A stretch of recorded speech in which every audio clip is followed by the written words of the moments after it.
Hey, what's up, guys? Norchetto here. Thanks for stopping in. So there's been so much news happening in the last week. It's been incredible. You can just feel Season 2 ramping up and getting closer.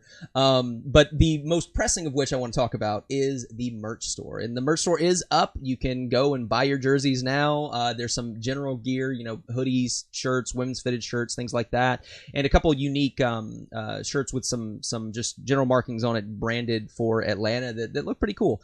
But as far as, you know, overall what's going on with the store, there are a few concerns. So when everything launched, they were missing two of the jerseys. There was no Kodak jersey and there was no Gator jersey. And as far as I know right now, there is still no Gator jersey, although they did add a Kodak jersey and an autographed one at that, which I think is a really cool addition to these stores.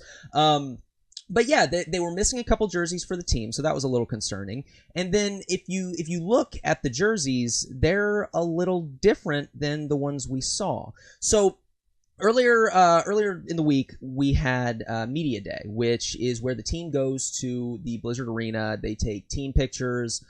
They take, you know, individual pictures. They get their gear set up for Season 2 so they can just kind of walk in, plug everything up, and be ready to play. And they had to wear jerseys. And the jerseys they had there looks good. It looked a lot like the ones they had last year. Had their names and numbers on the back, names in white, numbers in red, and it was the home jersey, the one with kind of the dark gray, the charcoal base color. And it looked really good. So, you know, it matched the reveal that we got, so that's what we were expecting. And then the site goes live, and little inconsistencies. The numbers on the back of both the white and the black jerseys are black, which, I mean, I'm assuming there's still going to be some contrast as far as material goes, so when we get those home jerseys, you'll still be able to make things out, but it doesn't look like the ones that the players were wearing. And that's my biggest concern here, because, you know, a lot of people are talking about how they don't look quality, and I think it's going to be a quality product from this company when we get it. The biggest issue for me is the fact that they may not match the jerseys that the team wears, and that's something that I think is really important. That's one of the reasons, you know, you want to get a jersey a lot of times, is to represent a player that, you know, you like or are a fan of. So to have a jersey that's not only different from the ones that the players seem to be wearing, but where you can't actually even get one like the players are going to be wearing is a little bit concerning. Other things like the names that are written on the shoulder are missing, and I'm worried about that coming through, and just, you know, little things like that. I know with other teams, there's some other problems. The LA Gladiators, I think they were using an old logo. The Hangzhou Spark, the colors are a little bit off. So, you know, there's just issues across the board, and I'd like there to be some kind of resolution, or for there to be some transparency from Fanatics in the Overwatch League about kind of what happened, you know.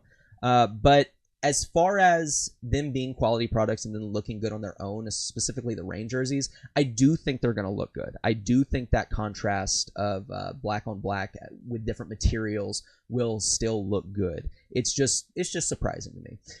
Another thing I wanted to mention is that this is the first wave. This is the first wave of products going up. They are going to be adding stuff down the road. Fanatics has already said that. As I mentioned in a previous video, they did put out a kind of an AMA on Reddit about, you know, what else do you guys want to see? So clearly there's going to be more products coming. But as of the time of this recording, you know, I don't believe Gator has a jersey up right now. There's still some issues with, you know, like I said, consistency, and it has been confirmed that the black on black is what we're going to get. It's not just an issue with the Fanatics imaging or the pictures they chose to put up. That is what they're going to look like. So we'll have to wait and see what the jerseys look like when they come in. I do still think they're going to look good, but I would like to hear some feedback from the league as to, you know, why they're different and what happened. So moving on from there, something else that popped up in the past week was another player profile, like a behind-the-scenes player profile, and what they're thinking about for the season, and it is Dafran. Our boy Dafran, the dude of the team, got to sit down and kind of get his brain picked a little bit about his thoughts on, you know, joining the team in season 2 and what his expectations are. And something really cool about this interview is that, you know, you hear about Dafran and you hear people say that he's one of the most mechanically gifted players in the game and he's the best player ever and things like that. And even Dafran will tell you, no, I'm not, man. I'm good, but I'm not the best player. I'm a cog in a machine. I'm part of a team, and as a team, we're going to do well. I'm going to play my part. Don't expect me to just, you know, pop off every game and go crazy. I'm a part of a team, and that's how I'm going to play the game. And that is so level-headed and honest, and I really, really appreciate that, because a lot of what you hear from Dafran is from his streams, and you usually don't get to see him and things like that. So to see him sit there and give this very level-headed response is it feels good. And he also tackled, he said, you know, he mentioned about the critics that are worried about him being able to handle the pressure, and he was very kind of nonchalant about getting that. You know, he's had some issues in the past. He knows that. He's not going to try to cover it up, and he understands the criticisms, but he's having a lot of fun, and he wants to make playoffs. So I'll put a link to that in the description. It's really good. I'm looking forward to the rest of the player highlights. I'm loving the work Jarrell's doing over with the Reign. Thanks, JB. And I look forward to seeing not only the rest of these player profiles, but hopefully some coaching profiles. Hopefully, you know, just more video content in general, and do a profile on the chef. I want to know more about this chef. All right. Yeah. We have Chef Heidi with Philly. We gotta. She has no competition for, you know, high profile chefs in the league. We need to get our chef propelled into the spotlight.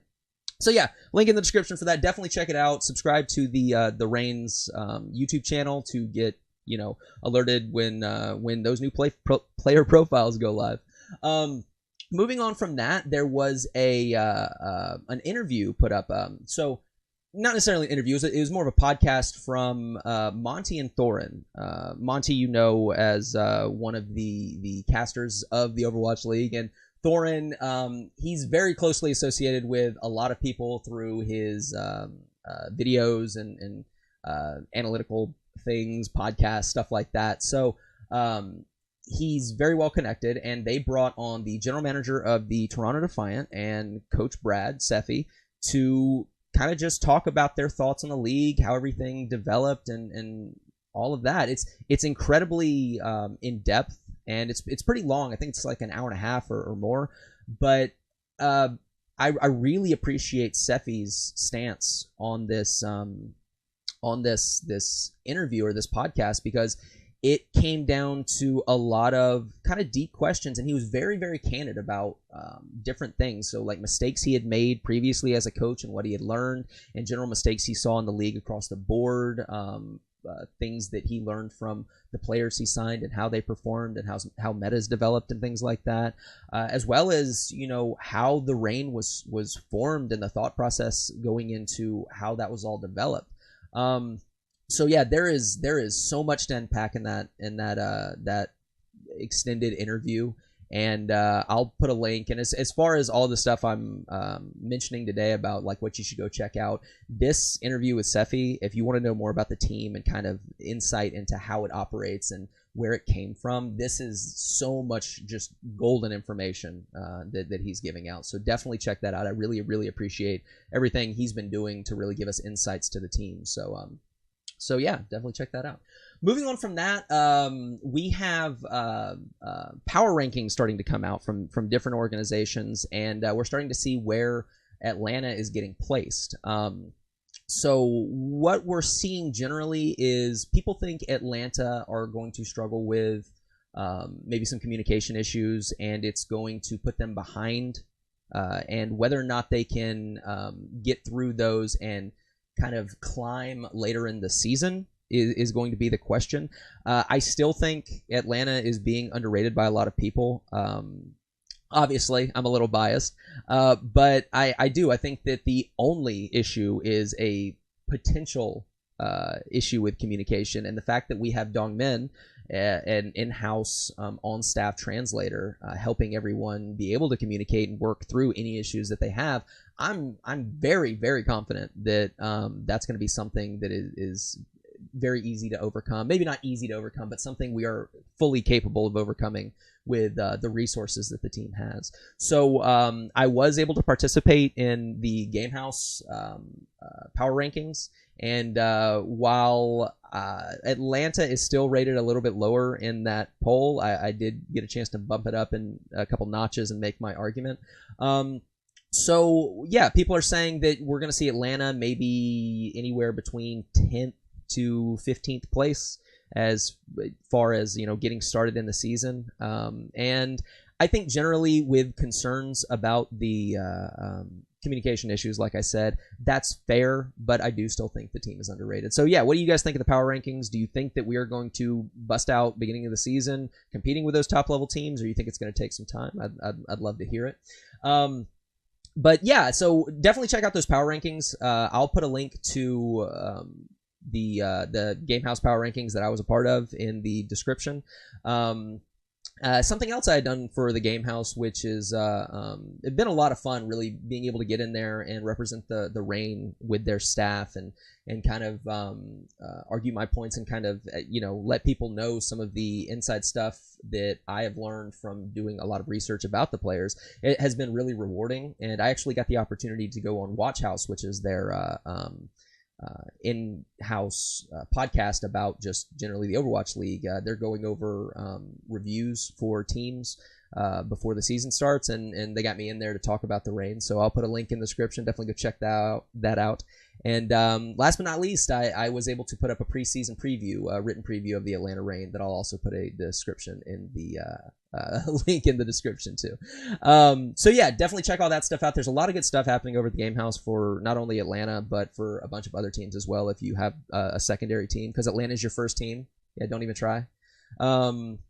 But yeah, check those guys out. A lot of good stuff's going to be coming this season. Something else cool as far as the fan community goes that I wanted to talk about was we have our first official, or not official, excuse me, Atlanta cosplay, which is Silvan Princess has made a Baby Diva Atlanta Reign costume. So this thing is so cool looking. There's a lot of work that's gone into it. Even with the Bunny Blaster being customized, which is really cool. We're hoping to be able to get her to come down with the costume for some watch parties, which would be absolutely fantastic. I do think she's going to be able to make it. And speaking of watch parties, I know I've been talking about this a lot, but there has been a lot of movement going on with the watch party. Some very exciting things are coming. But as of right now, what I can say is that Battle and Brew has gone all ages, so there's not going to be that problem for anyone wanting to come to the opening watch party on the 15th. Doors open at 5 o'clock Eastern. There's going to be giveaway for some SteelSeries gear. There was an Eventbrite page put up, which I'll put a link to, that has kind of an RSVP, so you know the people working on this can kind of start to get a count. And there's going to be a special item that you will be able to possibly get if you're one of the first people to show that Eventbrite ticket. So I'll put a link to the Eventbrite RSVP page in the description. Click on that, get your free ticket, and yeah, really look forward to seeing you guys. It's coming way quicker than I could have realized. It feels like last week that we were saying that, oh, it's closer to the end of season 1 than the beginning of season 2, and that was incredibly depressing. But now we're here, we're knocking on the door of season 2, and I'm so pumped about everything. So that's what I have this week, guys. A lot of stuff has been going on, and it's only going to get more exciting as we get closer and as the season starts, so keep an eye out for everything. I personally have some projects I'm working on as far as more Reign media and things that I will let you know as soon as I make any motion on that. There's more announcements to come as far as you know, the watch party and other things going on there, and just so much stuff is happening. It's only going to get better, and I'm really excited to go through season 2 with you guys. So let it rain, and I'll see you next time.